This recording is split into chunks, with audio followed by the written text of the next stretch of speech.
ተመራቂዎች መውደቅ መነሳት በችግሮች ውስጥ ማለፍና መማርን የስኬት አንድ አካል መሆኑን ተገንዝበው ህይወታቸውን መምራት እንዳለባቸው የደብረ ብርሃን ዩኒቨርሲቲ የስራ አመራር ቦርድ አባል አቶ አበበ ባልቻ ገለጹ።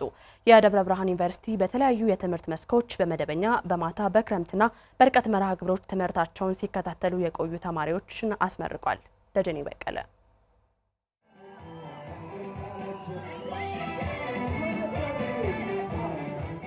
የደብረ ብርሃን ዩኒቨርሲቲ ለ19ኛ ዙር በተለያዩ መርሃ ግብሮች ያሰለጠናቸውን ተማሪዎች ዛሬ አስመርቋል። በመጀመሪያ ዲግሪ፣ በሁለተኛ ዲግሪ እንደዚሁም ደግሞ በሶስተኛ ዲግሪ ወይንም በፒኤችዲ ደረጃ ነው እንግዲህ ተማሪዎችን ያስመረቀው። ዩኒቨርሲቲው የተግባር ዩኒቨርሲቲ እንደመሆኑ የተግባር ተኮር ስራዎች ላይ ትኩረት እያደረገ መሆኑን ነው የዩኒቨርሲቲው ፕሬዝዳንት ዶክተር አስማረ መለሰ የገለጹት ማለት ነው። እንግዲህ ዩኒቨርሲቲው ከተለያዩ ዓለም አቀፍና ሀገር አቀፍ ተቋማት ጋር ትብብር በማድረግ የቴክኖሎጂ ፈጠራ ውጤቶችን ይበልጥ ተግባራዊ እያደረገ እንደሆነ ነው የገለጹት። ይሄም በተለይ ተማሪዎች ከዩኒቨርሲቲ ሲወጡ ወደ ስራው ዓለም ሲቀላቀሉ ዓለም የደረሰችበትን የቴክኖሎጂ ደረጃ በመረዳት የሰው ልጆችን ደህንነት፣ የሀገርን ኢኮኖሚ ይበልጥ ለማሳደግ ትኩረት ለማድረግ እንደሚያግዛቸው ነው የገለጹት። ዩኒቨርሲቲያችን ተግባራዊ ትምህርት ለተሻለ ስኬት በሚለው መሪ ቃሉ መሰረት ራሱን ወደ ተግባር ተኮር ዩኒቨርሲቲ በመለወጥ የሀገራችን የልማት ጉዞ የሚደግፉ ዜጎችን እያፈራ ይገኛል።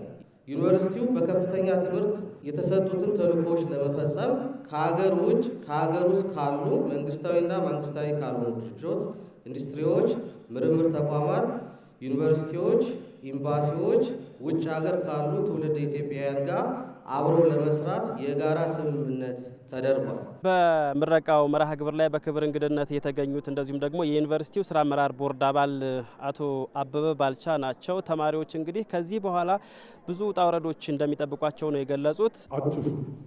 መውደቅ በእናንተ እድሜ ምንም አይደለም፣ መነሳት ትችላላችሁ። መውደቅ ባያምረው በእኛ እድሜ ነው መነሳት ስለማንችል። ሁል ጊዜ በሚያጋጥማችሁ ሁኔታ ውስጥ ሁሉ ምንድነው ከዚህ ውስጥ እኔን የሚበጀኝ ብላችሁ ማሰብ። ማንም ከእንግዲህ በኋላ የሚያጎርሳችሁ ነው። you are going to take the lunch box በጉልበታችሁ፣ በብልሃታችሁ፣ በልፋታችሁ፣ በድካማችሁ። የህይወት ጉዟችሁ መሪዎቹ ራሳችሁ። ዩኒቨርሲቲው ካስተማራቸው ተማሪዎች መካከል 2 ተማሪዎች የዋንጫ ተሸላሚ ሆነዋል። ውዴ መላኩና ቢታውልኝ ደባሽ ይባላሉ። ሁለቱም የሜዲካል ላቦራቶሪ ቴክኖሎጂ ተማሪ ናቸው። እንግዲህ እነዚህ ተማሪዎች እያንዳንዳቸው 3.92 እንደዚሁም ደግሞ 3.95 በማምጣት ነው በከፍተኛ ማዕረግ የተመረቁት። እነዚህ ተማሪዎች በሚቀጥለው ምዕራፋቸው ማህበረሰቡን በማገልገል ራሳቸውን ይበልጥ በማሳደግም የተሻለ ደረጃ ላይ ለመድረስ ቁርጠኝነት እንዳላቸው ነው የገለጹልን። የተለያዩ አካላት አግዘውኛል።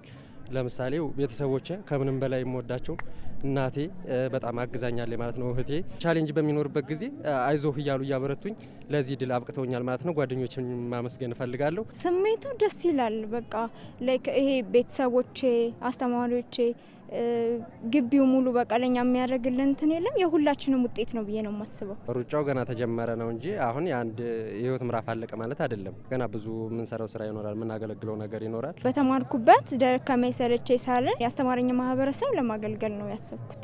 የዩኒቨርሲቲ ፕሬዝዳንት ዶክተር አስማረ መለሰ ዛሬ ባስተላለፉት መልእክት እንግዲህ ተመራቂ ተማሪዎች ሀገራቸውን በትጋት በታማኝነትና በቅንነት እንዲያገለግሉም መመሪያ ሰጥተዋል። ምረቃ የመማር ማቆሚያ ሳይሆን የመማር መጀመሪያ ነው። ቴክኖሎጂው ሲቀየር እናንተም አብራችሁ ተለወጡ።